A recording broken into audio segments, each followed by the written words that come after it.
16th of September 2024, losses at RTE tripled to 9.1 million. They're losing money hand over fist. They're complaining that the licence fee is the only way of getting money, and they're not getting them. They've lost a fortune due to their corruption. The deficit in 2023 was 2.8 million, and that's now gone up to 99.1 million. So their annual accounts are issued, and so it's there to read.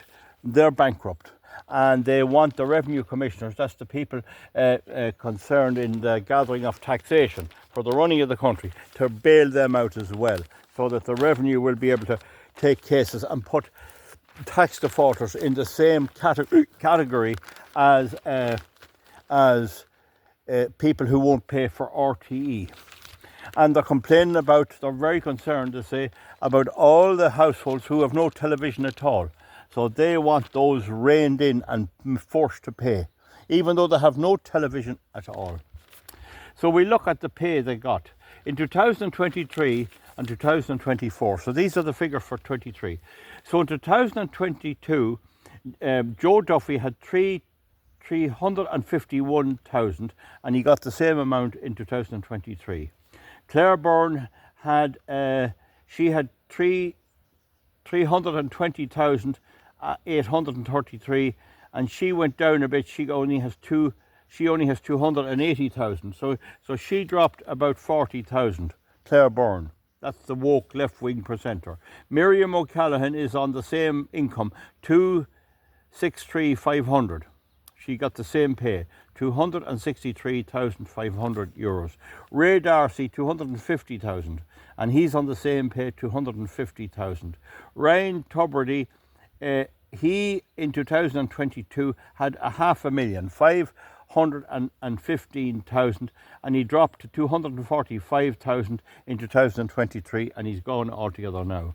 Brendan O'Connor had 245,000 and four, and he is the very same amount, 245,000 euros.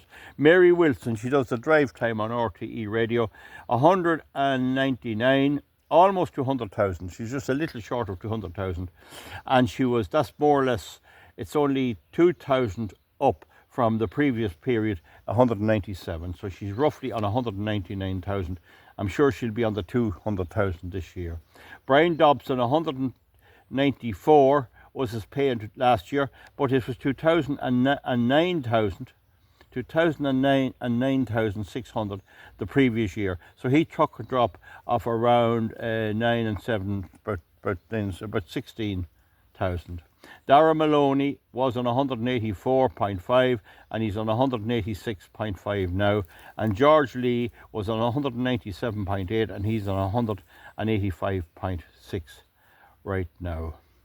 So they're whinging away and giving out about right-wing extremists and everything else, and they want more money. And big time of all, they want the person with no television at all to be forced to pay for them, so that this racket will never end. They're never going to allow people like me have a say. They have cut out half of the population.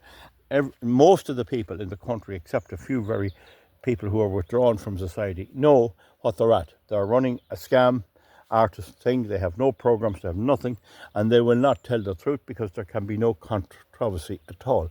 Long ago, they'd have the Late Late Show, they'd have Ulick O'Connor, they'd have Frank Hall, they'd have all this sort of stuff, and you'd enjoy the bit of debate.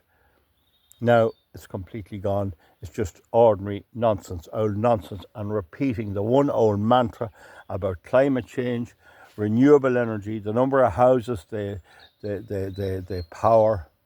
They took the side of the state with the water charges, and if that hadn't to be stopped, BlackRock and Vanguard in America would be running our entire water supply and making off with the money from it for our own water.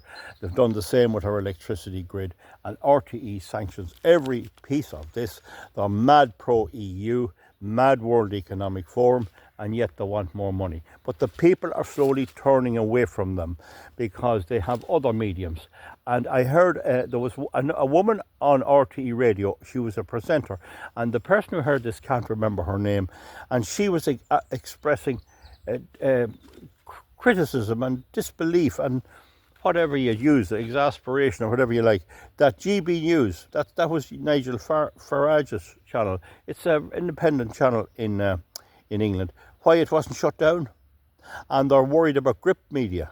They're getting scorched. The people knows they're a scam. And you see the way it is in Ireland, folks, their licence fee is €160 unless you're exempt for certain classes of people. And if you have a house there in Dublin and there's just one family living in it, you pay 160. If that house is let up in flats and there's 8 people in each flat, one person in each flat, 8 flats, it's 8 times 160. I think that's 12. That's 12.40, is it? 12.40, yeah, roughly that. So they get 12.40 from that situation, and they expect people in just a little corner to pay them the same as a person with a big house with 3 or 4 televisions. So the whole thing about it is, most important thing is people must get rid of the television, don't pay it. And then when there's no televisions, there'll be a few left and they're going to try and impose a big tax. And then when the election comes off, the voters hopefully will turn again the government that's doing it, and the whole thing will be over.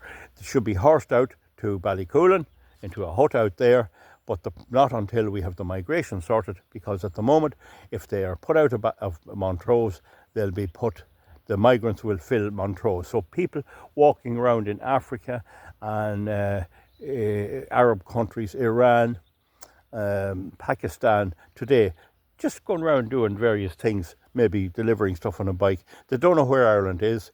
Some of the days they get the word from some of their friends, hop on a plane, take it to Dublin, throw your passport in the toilet, tear it up, get out at Dublin, say you're a refugee, say you're oppressed, and you'll be landed in, you'll be wined and dined and given a house, and if there's a flat in Montrose from a new building there, you'll get that, even though you have no connection with this country at all. No connection with it at all. And everything in America, the migrants are being given top accommodation in the top hotels, and as they go in and out, they're walking across people on the street who are veterans, some of them who lost arms and legs and eyes and lie on the street, while the American Democratic Party make sure migrants are welcomed into the country. That is the situation. They wouldn't allow Assi Bibi in, and so she was a Christian woman, refused entry into Ireland. RTE never issued a word about it, not one word. None of the corruptive things that's going on. Tonight they have a show on, lambasting those who are protesting.